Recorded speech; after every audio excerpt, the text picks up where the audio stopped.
Have you ever sat across from someone and felt a strange heaviness you couldn't explain? No harsh words, no raised voices, yet something in you whispered that being near them was quietly eroding your peace. Real danger rarely arrives with noise. It doesn't need fists or shouting to leave a mark. It moves silently, like water carving stone, reshaping you one subtle moment at a time, until doubt feels like your constant companion. The Stoics warned us about this hidden kind of harm. They knew that evil doesn't always announce itself. It often hides in charm, in patience, in the kind of smile that leaves you unsettled the moment you're alone again. By the time you begin questioning it, the ground beneath you has already shifted. In this video, we're going to uncover the quiet signs most people miss, subtle signals that reveal when someone's presence is slowly corroding your inner strength. Stay with me. Let's walk through this together so your mind remains clear and your peace untouchable. Sign 1. Distorting your reality. Have you ever walked away from a conversation certain of what you heard, only to be told later that it never happened? That creeping doubt, that quiet erosion of your memory, is not an accident. It is one of the most subtle weapons a dangerous person can use against you.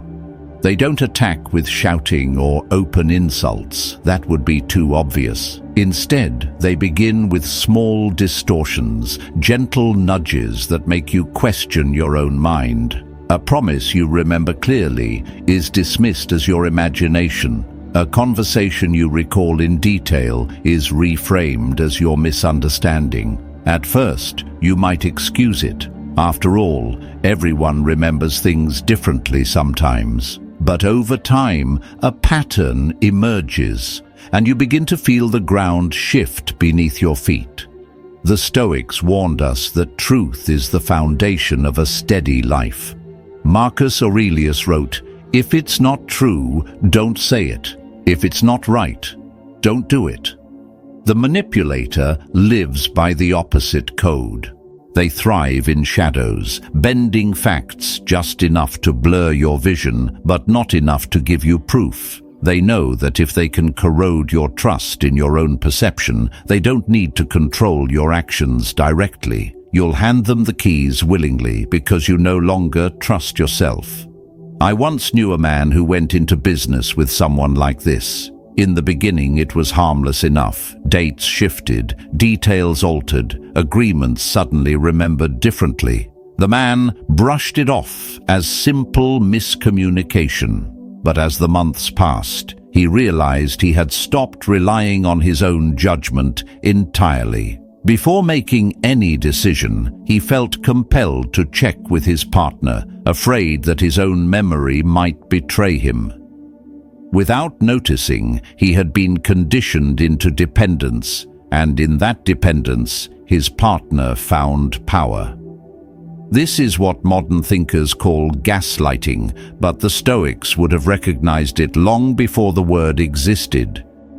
It is the quiet theft of your reality, leaving you unsteady, unsure, and exhausted. And that exhaustion is not a side effect, it is the strategy. Because when you are too weary to challenge them, you are easier to lead. The answer is not to fight them on their terms. You will never argue someone like this into honesty. The answer is to anchor yourself firmly in objective reality. Write things down. Keep records of agreements. Send clear follow-ups. And most importantly, trust your senses unless undeniable evidence proves otherwise. This is not about paranoia. It is about clarity. For when your perception remains sharp, their fog cannot settle over you. This is only the first step, because once someone begins to bend your reality, the next move is often more isolating still. They will try to cut you off from other perspectives entirely, and that is where we turn next. Sign 2. Withholding true celebration. Have you ever shared good news with someone only to feel your excitement shrink the moment they responded? They smiled. They offered a word of congratulations, yet somehow the joy turned hollow. That is the mark of a person who cannot celebrate you without conditions. They know how to disguise their control as support. They wrap their criticism in compliments, offering what seems like praise but slips a shadow underneath it. A subtle remark, an extra word, a reminder that your success is not quite enough. At first, you might brush it off as perspective, as advice, even as care. But soon, you notice a pattern. Every achievement feels smaller in their presence. Every step forward somehow needs their permission to count. The Stoics warned against this quiet theft of confidence. Epictetus once said, "If you seek truth, you will not seek to gain a reputation in the eyes of others." In other words, your worth is not a prize to be handed back and forth, depending on someone else's approval. Marcus Aurelius echoed the same when he observed, "We all love ourselves more than other people, but care more about their opinion than our own." Imagine the danger in that, valuing your own effort less than the fleeting mood of another. When you let someone's half-hearted praise become the gate through which all your pride must pass, you've already surrendered your self-respect. I once knew a young woman who earned a major promotion after years of quiet, relentless work. When she told her closest friend, she expected celebration. Instead, she heard, "That's great, but don't get too comfortable. You know these things don't last." On the surface, it sounded like caution, but in her heart, she felt the sting. Her joy dissolved into self-doubt, and soon she realized she was waiting for that friend's approval before she allowed herself to feel proud. That is how control works, never through outright denial, but through steady, subtle diminishment. The Stoic response is not to close your ears to all feedback, but to separate growth from manipulation. True guidance strengthens you. It acknowledges where you've succeeded while gently showing where you might go further. Harmful commentary, on the other hand, ensures you never feel steady without their voice hovering nearby. A Stoic learns to measure success not by applause, but by alignment.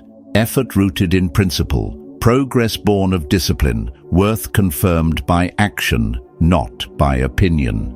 So the next time your celebration is trimmed by someone else's qualifier, remind yourself, recognition that comes with a leash is not recognition at all. It is conditioning.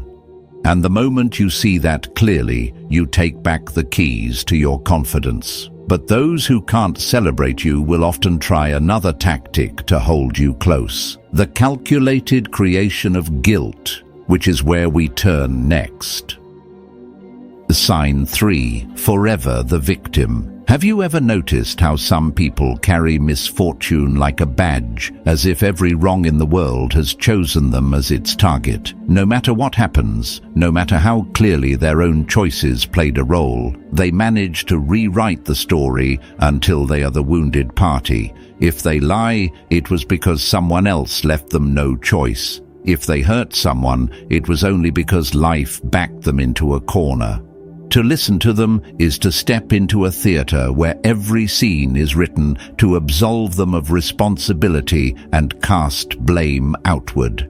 And if you are not careful, your natural compassion becomes the very rope that ties you to their endless performance. The Stoics saw this tendency with piercing clarity. Seneca warned, "We suffer more in imagination than in reality." The manipulative spirit knows this instinctively. They spin imagined grievances, exaggerate hardships, and frame every conflict as proof of their persecution. The goal is not truth, it is control. For when you see someone as wounded, you forgive things you would never tolerate otherwise. You begin to believe that holding them accountable would be cruelty, and little by little, pity becomes a leash. I once spoke with a woman who had a friend perpetually engulfed in drama. Every week there was a new story, a betrayal, a disappointment, an injustice. At first, she offered comfort, assuming that true friendship meant sharing the burden. But over time, she realized something startling. The crises were strangely repetitive, always shifting in detail, but never in substance. And despite all her support, nothing ever truly changed. Her compassion had not helped. It had only been conscripted into service of someone else's refusal to grow. She was no longer a friend, but a caretaker for someone's chosen identity as a victim. This is the transfer of burden that the Stoics warned against. Marcus Aurelius reminded himself daily to distinguish what belongs to him from what belongs to others. Empathy is noble, but when untempered by reason, it becomes a trap. True compassion does not mean enabling harmful cycles. It does not mean allowing someone's self-pity to dictate your energy, your choices, or your life. A Stoic learns to see clearly. When every interaction leaves you feeling responsible for fixing another's suffering, you are no longer in an equal relationship. You are being held hostage by their narrative. And so the response is not coldness, but clarity. You step back, not because you lack care, but because you refuse to mistake endless self-pity for truth. A Stoic chooses to stand in reality, even if it means walking away from the comfort of playing rescuer. For what they present as pain is often a performance designed to bind you. And just as they use pity to tether your emotions, their next tactic comes cloaked in a different disguise, concern that slowly chips away at your independence. That is where we now turn. Sign 4. Conditional respect. Have you ever noticed how someone can treat you like royalty in front of others, only to strip you of dignity the moment the doors close? That shift is not a mistake. It is one of the clearest signs you're dealing with a person whose respect is nothing more than a costume, worn when the audience demands it and discarded when they no longer feel watched. In public, they smile, they flatter, they appear attentive. To anyone else, they seem like the picture of respect. But in private, the mask falls. They interrupt you mid-thought, dismiss your feelings as irrelevant, and act as though your needs are burdens. That duality is deliberate. It is camouflage designed to convince the world that your bond is healthy while leaving you trapped in silence with a very different reality. The Stoics warned us not to be fooled by appearances, for truth always resides in consistency. Marcus Aurelius wrote, "If someone can show me that what I think or do is wrong, I will gladly change. But until then, I will hold to what is true." And the truth is simple. Respect that vanishes when the crowd is gone was never respect at all. It was performance. No matter how polished the act, it cannot erase the private moments where character shows itself most clearly. I once knew a woman who described her marriage this way. At dinner parties, her husband praised her intelligence, pulled out her chair, and made her the center of compliments. Their friends admired him as the perfect partner. Yet at home, when no eyes were watching, he dismissed her ideas and mocked her choices. Over time, she felt invisible in her own house, yet she was trapped by the public image of their perfect union. Who would believe her when all the evidence outside the home suggested otherwise? That is the cruel design of selective respect. It isolates you by making your pain invisible to others. The deeper danger is that you begin to cling to those rare moments of public kindness, hoping they reveal the real version of the person you love. But the Stoic reminds us, what matters is not the occasional performance, but the constant reality. Respect is not proven in front of an audience, it's proven in silence, in the ordinary hours when no one else is there to applaud. When you recognize this pattern, you free yourself from chasing their fleeting good side as if it were a prize to be won. You stop measuring your worth by their selective treatment and instead return to the unshakable truth. Real respect is steady, not situational. And often, when that selective respect begins to lose its hold on you, the harmful person will not retreat. They will reach for another weapon, your own insecurities, turned quietly against you. That is where we now turn. Sign 5, starving you of clarity. Have you ever found yourself waiting for clarity that never comes, checking your phone, replaying conversations in your head, trying to guess what someone really meant? That's not just poor communication. It's one of the most subtle yet exhausting tactics harmful people use, keeping you in a constant fog of uncertainty. They're vague about plans, slippery about commitments, and evasive when you ask for direct answers. And the result is that you spend more time managing their moods than living your own life. The Stoics would have recognized this trap immediately. Epictetus reminded us that a life dependent on the shifting intentions of others is no life at all. To the Stoic, clarity is freedom.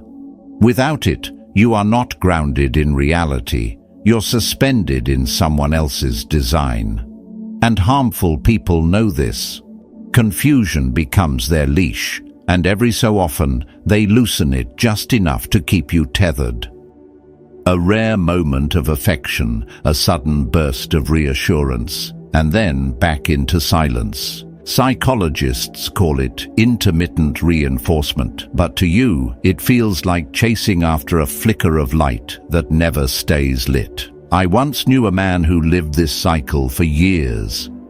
His partner rarely committed to anything concrete, whether it was weekend plans, financial decisions, or even the future of their relationship. Every answer was maybe. Every promise carried a shadow of uncertainty. Yet, just when he was about to walk away, she'd give him one perfect day, affectionate, present, reassuring. He clung to those days as proof that things could work, never realizing that those rare moments were the bait keeping him tied to endless ambiguity. By the time he saw it clearly, he had built his entire schedule, his priorities, even his sense of worth around her unpredictable rhythm. Marcus Aurelius once wrote, "If someone can show me what is true, I will gladly change. But until then, I will hold fast to what is right." And here lies the wisdom. People who truly care about you don't leave you guessing. They may not always have the answer you want, but they will offer honesty because they want you to stand on steady ground. Consistent vagueness is not neutrality, it is control. The Stoic solution is to refuse to live indefinitely in the fog. When answers are withheld again and again, see that as the answer itself. Do not rearrange your life around someone else's avoidance. The moment you reclaim certainty by choosing clarity over confusion, you take back both your present and your future. If this resonates with you, type clarity in the comments. It may help anchor the lesson. And if you want more reminders to guard your peace, make sure to subscribe so you never miss the next step in this journey. Because once uncertainty loses its grip, the next tactic often appears disguised as something gentler, criticism dressed as concern. And that's what we'll uncover next. Sign 6, quietly isolating you. Have you ever looked back and realized that your world had quietly grown smaller? At first, it didn't feel like isolation. It felt like closeness, even intimacy. You found yourself spending more and more time with one person, not because they ever forbade you from seeing others, but because their subtle words made you question whether anyone else truly deserved your trust. That is how harmful people operate, not with loud commands, but with quiet erosion. A casual remark about a friend's loyalty, a suggestion that a family member doesn't have your best interest at heart, a gentle insistence that they are the only one who truly understands you. Each comment alone seems harmless, but over time, the pattern reveals itself. A slow narrowing of your circle until their voice is the loudest, and sometimes the only one you hear. The Stoics warned us to be vigilant about the company we keep, for the people closest to us shape the quality of our lives.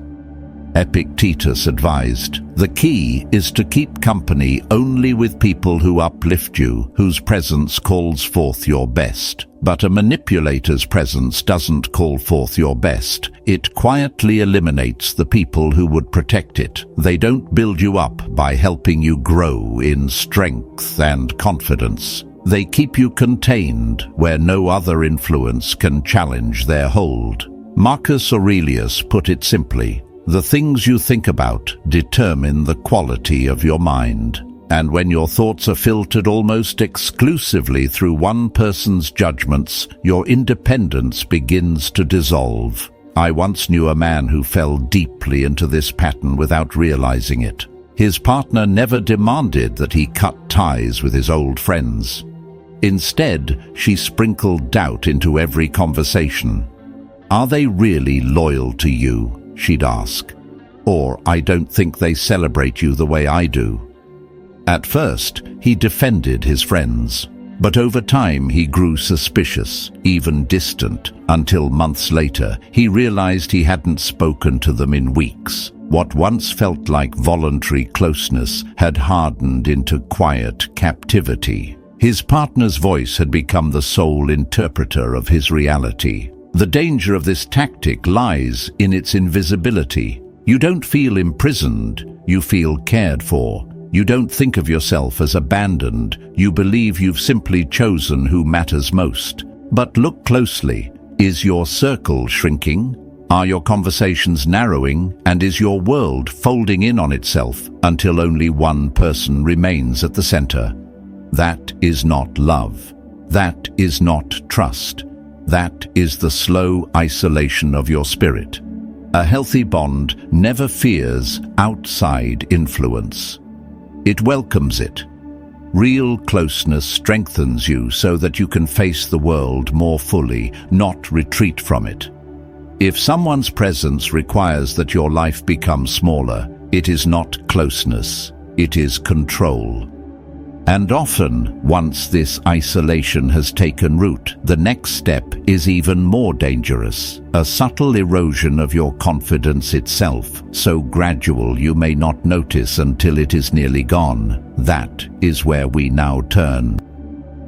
Sign 7. Smiling at your struggles. Have you ever shared a moment of hardship with someone only to catch a flicker in their eyes that didn't look like concern? It might be a faint smirk they fail to hide, a pause that lingers a second too long before they respond, or a remark framed as humor but carrying a sharp edge. They won't laugh openly. That would be too revealing. Instead, they reveal themselves in these unguarded moments, when empathy slips from their mask and you glimpse the quiet satisfaction they take in your setback.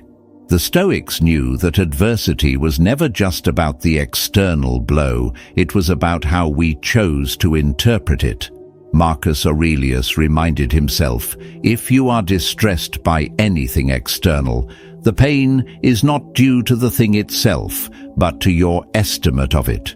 Yet what he also understood was that the conduct of others often unmasks their true nature more than their words ever could.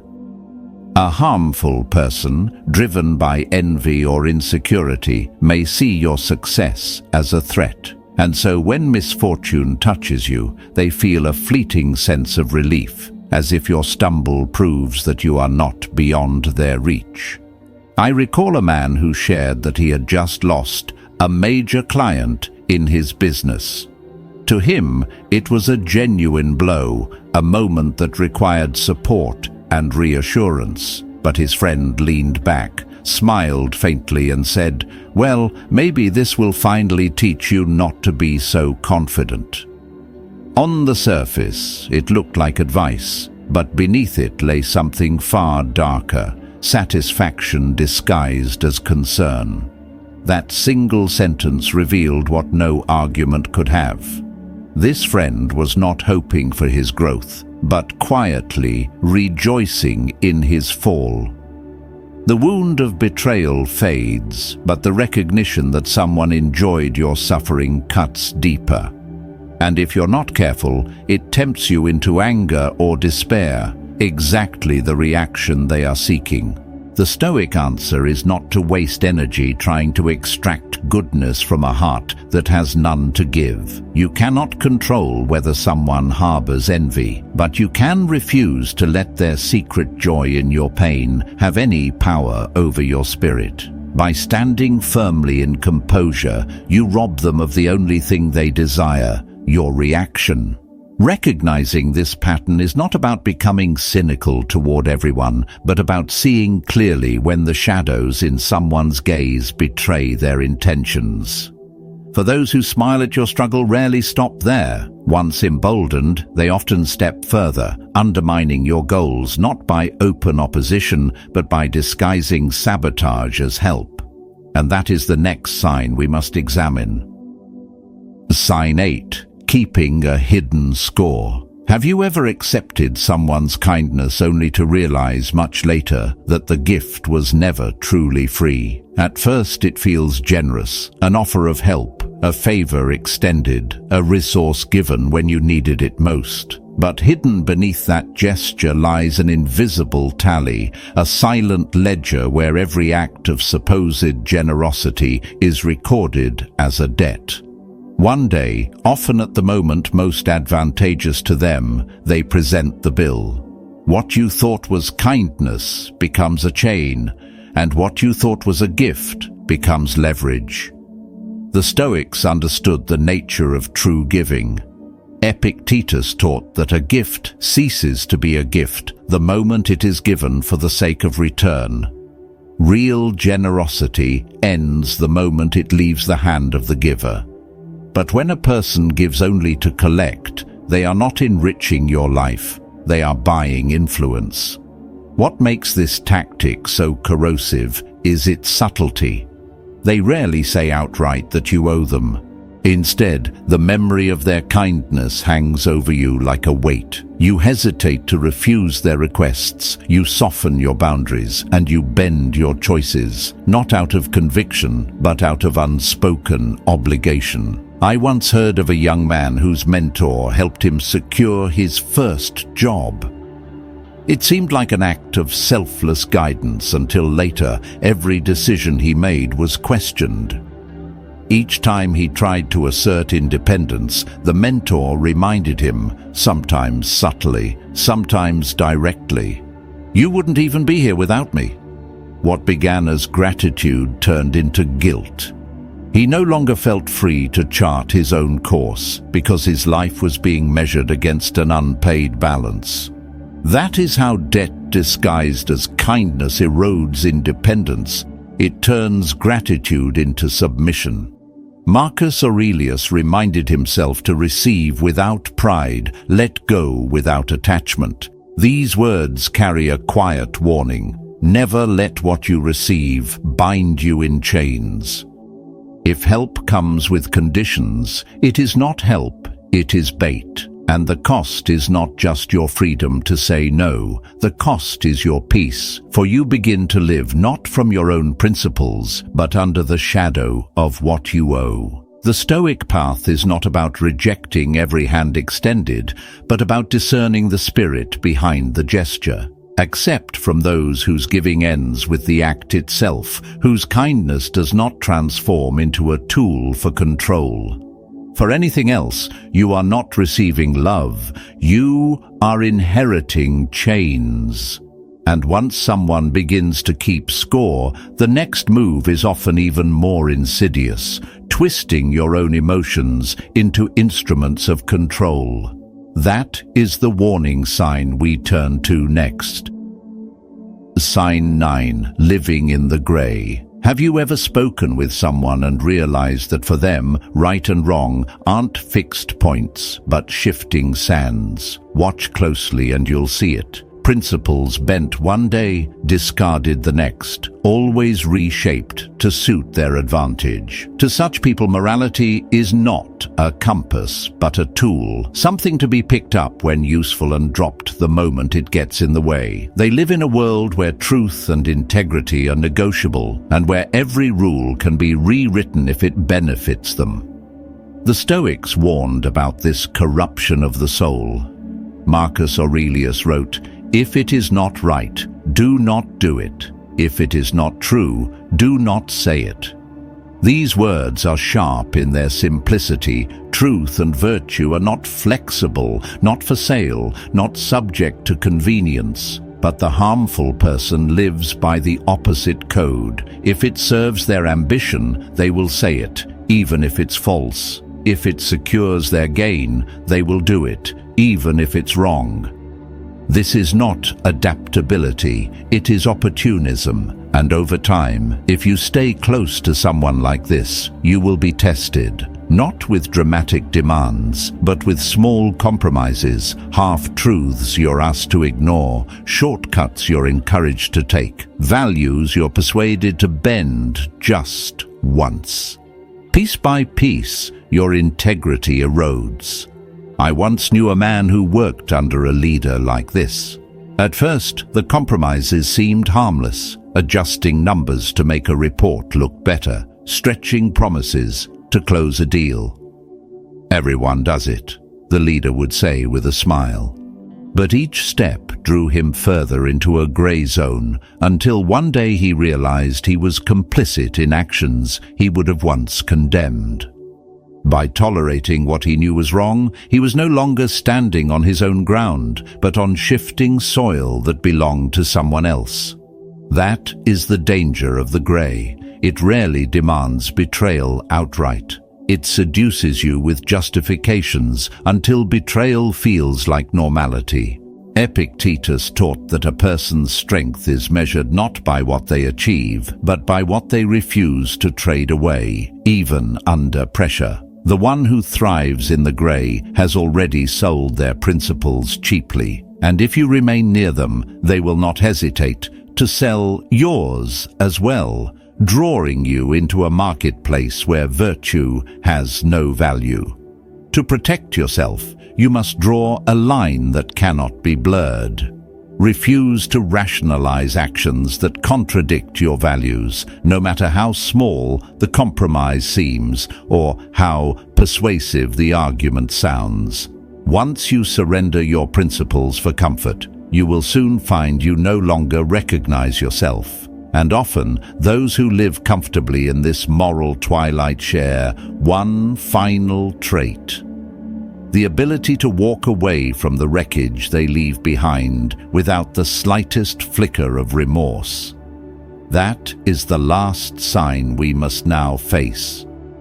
Sign 10. Draining without touch. Have you ever walked away from a conversation or a meeting and felt inexplicably heavy, as if some invisible weight had been draped over your shoulders? There were no raised voices, no insults, no visible signs of conflict, yet something within you felt dimmed, your thoughts muddied, your focus blurred. This is one of the most insidious forms of harm, the quiet corrosion of your inner climate by those who never touch you but somehow leave you depleted. Their weapon is not noise, but atmosphere. Not confrontation, but a subtle erosion that is difficult to name, yet impossible to ignore. The Stoics understood that the mind is a garden, and its soil must be guarded with vigilance. Marcus Aurelius once wrote, "The happiness of your life depends on the quality of your thoughts." When someone's presence consistently muddies those thoughts, when your peace becomes clouded not by events but by energy, you are standing before a danger that wears the mask of normalcy. And because nothing dramatic happens, no sharp insult, no obvious wound, you begin to question yourself. Am I imagining this? Am I just tired? Am I overthinking? That doubt is part of the trap. For harmful people of this kind rely not on direct strikes but on quiet leaks, so small you almost blame yourself for the flood. I once spoke with a man who always felt strangely diminished after visiting a certain friend. There were no arguments, no visible betrayals, but every conversation left him doubting himself. A comparison slipped into casual talk, an interruption at the moment he tried to share something important, a tone of mild judgment cloaked as curiosity. Each detail was too small to confront directly, yet together they left him drained, unsure of his own footing. Over months, he realized that what he mistook for friendship was in fact erosion. His peace was being siphoned away, not through storms, but through a constant drizzle, and that drizzle, left unattended, was slowly flooding his inner world.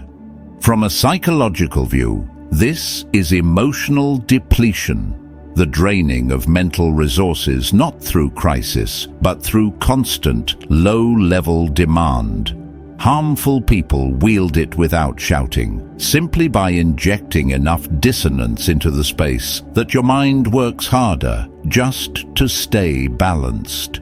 You carry their shadow with you long after they've gone, replaying words, analyzing tones, trying to understand why you feel worse without a visible cause.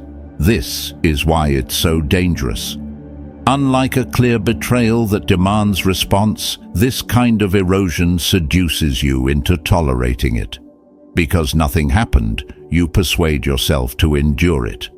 But the Stoic way is to refuse such quiet theft.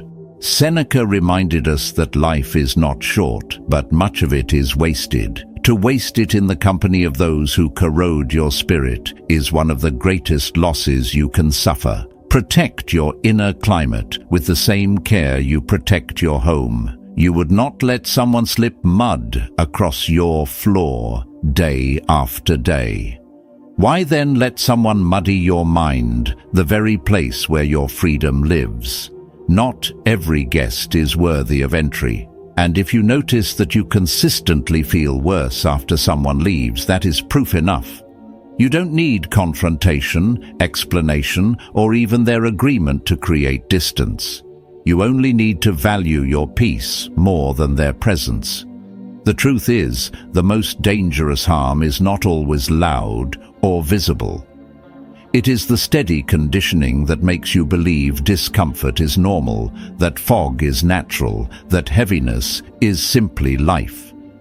That is how harmful people win, not with one great blow, but with the erosion that makes you forget what clear skies ever felt like.